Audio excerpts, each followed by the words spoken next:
Imagine a city at 50 degrees Celsius. Entire neighborhoods resemble ghost towns. Pavements are empty, parks are quiet, school playgrounds are silent. Nobody with a choice ventures outside. Sounds dystopian? Well, that's what life looks like in some parts of India. West Rajasthan has recorded 50 degrees Celsius. That's halfway to boiling temperatures. It is staggering, but not unusual. Across the state, temperatures are exceeding 46 degrees, much like Delhi, Uttar Pradesh, Haryana, Punjab and Gujarat. The way it has become extremely difficult for us to work on the border is enough to know about the scorching heat. As the temperature rises, our primary work with iron rods becomes very challenging as they heat up, making it difficult for us to work. In order to fill our stomach, something must be done. The problem is not limited to states on red alert. Other places which have cooler summers are recording all-time high temperatures. There's a heat wave in Kashmir. In Jammu and Kashmir, temperatures are 7 degrees above normal. In some parts, they hit 34 degrees, breaking a 43-year-old record. So how is everyone coping? Well, some are beating the heat by getting creative.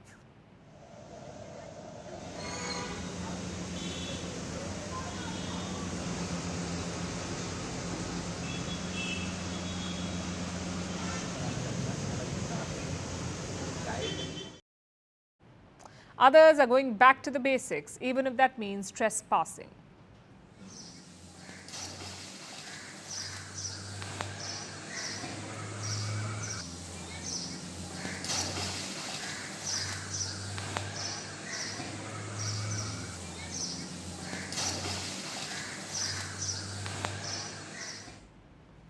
But if you zoom out a little, you will see that intense heat is not limited to India. It is stifling the entire globe this year. In the southern hemisphere, there's an unusually warm winter. In the northern hemisphere, there is a record-breaking hot summer. Asia and Africa are the worst hit. Myanmar, Laos and Vietnam broke records for hot days. So did South Africa, Gabon, Kenya and South Sudan. The Philippines experienced its hottest night ever. In parts of Pakistan, temperatures are rising above 52 degrees.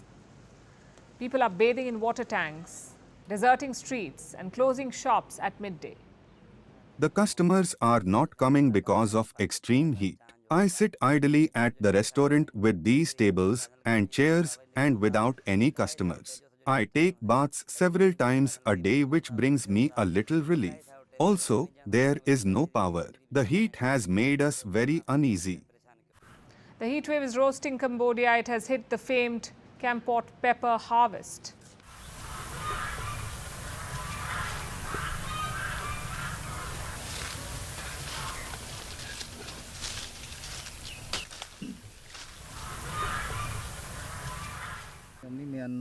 I feel so sad, but I don't know what to do. It is a natural disaster. I don't know how to keep the plants alive. We prepared. We know about climate change. We stored water. We built roofs to protect our peppers from the hot weather, but it was not enough. In Thailand, corals are turning white.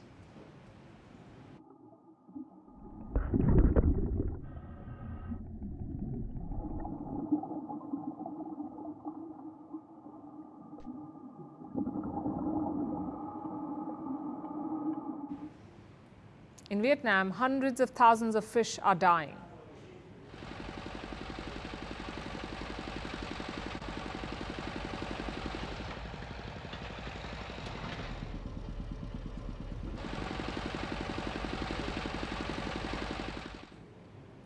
No matter how you look at it, it can feel like the world is on fire. This is the era of global boiling. So the obvious question is, how much heat can we stand? How hot is too hot for the human body? You see, humans are warm-blooded mammals. So we maintain a constant body temperature, that is 98 degrees Fahrenheit or 37 degrees Celsius. Our bodies are designed to work right at that temperature. If the temperature increases, the system begins to fail. But there is no singular heat threshold. It depends on humidity, wind, direct exposure to sunlight, a person's fitness levels, body size, and so on. Most people can bear body temperatures of 104 degrees Fahrenheit, which is 40 degrees Celsius, but only for a short time.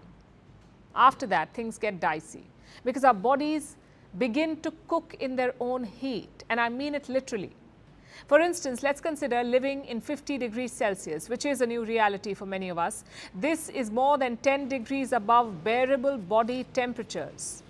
It is toxic heat. So the body overheats, it works in overdrive to cool off, the heart kicks up its rate,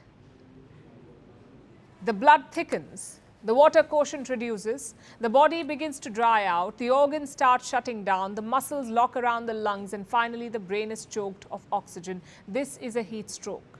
Your body cooks to the point where you have multi-organ failure, and this is one of the many scenarios. Heat is a silent killer, and a selective one. For some, 50-degree temperatures can cause nausea. For some, the same amount of heat can trigger a heat stroke, and for others, it could even mean death. So why do some people suffer more? The answer is tied to socioeconomic status and resources. Those who work outside or suffer from health conditions are the most vulnerable. But we all need to protect ourselves because extreme heat is creeping up fast and we cannot change our circumstances as rapidly. So we need to work with what we have. If you have air conditioning, your solution is the simplest. Stay inside as much as possible. It is not ideal, but that's where we're at. If you don't have those resources, hydrate. Drinking water is the best solution. It can ease the load of your organs. But most of all, listen to your body. If your appetite is fading, it's because your body wants to avoid the thermal effect of food. So try eating more fruit. If you're feeling lethargic, take a break. Even moderate physical exertion can greatly increase your body heat. The human body is remarkably strong. It is incredible at dealing with heat.